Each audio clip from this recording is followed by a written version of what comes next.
Ni kipi hiki wanachangia katika mjadala wetu wa siku ya leo? Kwa majina wanaitwa Samuel Rotich.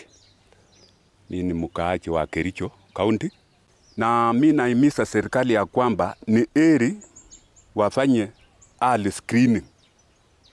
Because hii ugonjwa wa figo inagunduliwa kama imeenda mbali. Kama imefail. Labda moja inafanya kazi na moja imefail.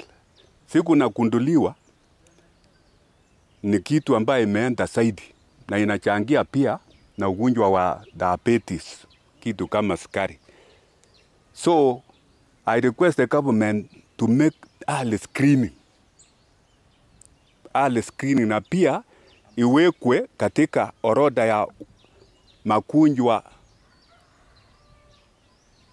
kama cancer, kama diabetes.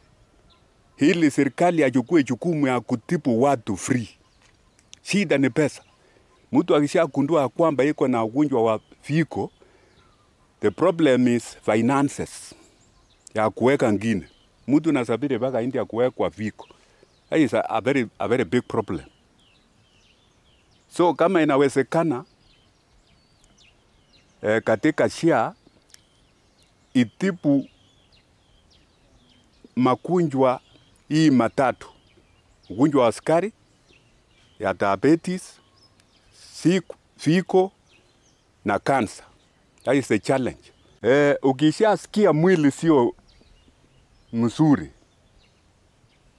ukisikia mwili sio mzuri, lazima uende daktari, mahospitali ichunguzwe.